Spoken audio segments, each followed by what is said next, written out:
একটা গুরুত্বপূর্ণ video footage দেখাবো।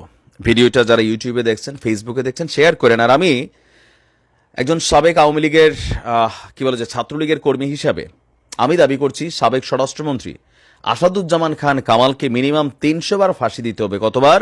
৩০০ বার। ফাঁসি দেওয়ার আগে তার শরীরে ওই পরিমাণ বুলেট ঢুকাইতে হবে আইনশৃঙ্খলা বাহিনীর মধ্যে দিয়া যত পরিমাণ বুলেট এই দেশের নিপীড়িত জনতার প্রতি ঢুকছিল, যে একটা বুলেট ঢুকলে কেমন লাগে। এবার আসুন ভিডিও ফুটেজটা দেখি যে কেন আমি আসলে আজকে নিজের মুখ দিয়া এই কথাগুলো বললাম। চলুন শুনি। গুলি করে করে লাভ কামানো লাগছে কিন্তু গুলি করলে নয় একটা আমার তো হয় একটা একটাই যায় বাকি যায়। এই হচ্ছে সবচেয়ে বড় আতঙ্কের এবং দুশ্চিন্তার বিষয়।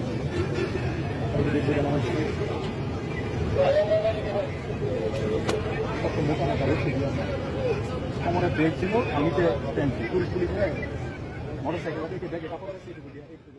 এমন দৃশ্য দেখার পর কোন মানুষের দল করি আমরা, ঠিক আছে, কিন্তু এই ধরনের ঠান্ডা মাথার খুনি যারা ক্ষমতাকে ধরে রাখার জন্য আমাদের এই রাষ্ট্রীয় পুলিশ বাহিনীকে একটা কিলারের ভূমিকায় রাজপথে নামাই দিছে।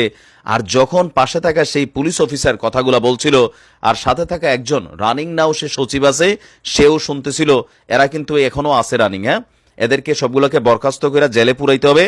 আর আসাদুজ্জামান খান কামাল সম্ভবত দেশ ছেড়া পালাইছে। আর যদি পালাইতে না পারে, আমরা শুনেছি আজকে সেনাপ্রধানের বক্তব্য, অনেক মানুষকে তারা নিরাপত্তা দিয়ে রাখছে, মামলা হলে তাদেরকে গ্রেপ্তার করে আইনের আওতায় দেওয়া হবে। অলরেডি কিন্তু খেলাটা শুরু হয়েছে। আপনি চিন্তা করেন যে এই স্বরাষ্ট্রমন্ত্রী সাবেক কালামাগুরের মতন পয়সা কামাইছে ভাই, তার বিরুদ্ধে যে পরিমাণ দুর্নীতির খবর আসছে, আমরা দেখলাম যে কারওয়ান বাজার থেকে নাকি ১.৫ কোটি টাকা মাসে নিত না, প্রতিদিন জানি নিত।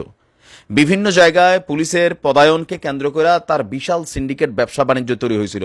আচ্ছা, ওইটা করছে মানলাম, এটা করছে বাংলাদেশের মন্ত্রীরা, এগুলোই করে, এরা চুরি চোট্টামি করে, কিন্তু মানুষের জীবন নিয়ে, তার মানে পুলিশ বাহিনী যে আজকে খেপছে ঊর্ধ্বতন কর্মকর্তাদের প্রতি, পলিটিশিয়ানদের প্রতি, আমরা ভাবছিলাম একরকম, কিন্তু এখন দেখতেছি এই স্বরাষ্ট্রমন্ত্রীর নির্দেশেই তাহলে এই পুরা হত্যাকাণ্ড ঘটছে। আপনি দেখেন যে তার আন্ডারে এই সেক্টরগুলো ছিল। একজন পুলিশ বলতেছে যে গুলি করি মরে, একটা মরলে আর 10টা আসে, ভয় পায় না, এটাই তো আতঙ্ক। আর সে বসে বসে ভিডিও ফুটেজ দেখতেছিল। এইটা কখনোই মাইনা নেওয়ার মতন সুযোগ নাই। আমরা যে যে দলই করি না কেন, দল বেচা যারা আমরা ভাত না খাই, দল বেচা যারা আমরা সুযোগ সুবিধা না নেই, দলের নাম ভাঙাইয়া চান্দাবাজি না করি, তারা কিন্তু এই কথাগুলা বলার মতন সৎসাহস রাখি। আসাদুজ্জামান খান কামাল তিনি আমাদের কুমিল্লার কলঙ্ক। আজকে একজন দায়িত্বশীল ব্যক্তি কিভাবে এগুলা পারে? তা আমরা দাবি করব যে এরা পৃথিবীর যেই দেশে পালাই যাক, যেই দেশেই, সেই দেশের সাথে ডক্টর ইউনূসের রিলেশন ভালো আছে, এদেরকে ওই দেশের মাধ্যমে কূটনৈতিকভাবে এদেরকে বাংলাদেশে আনতে হবে। আর একটা একটা করে বুলেটের হিসাব, তার এই কালামাগুরের মোটা শরীর তো, একটা একটা করে বিধা দিতে হবে।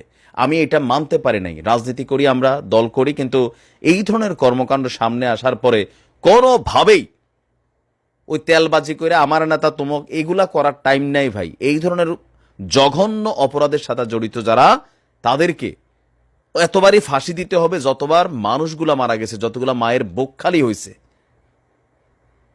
ক্ষমতার মসনদে বৈশা টাকা পয়সা সহায় সম্পত্তি কামাইয়া মানুষের রক্তের উপর দিয়া হারামি সেই লেভেলের এরা।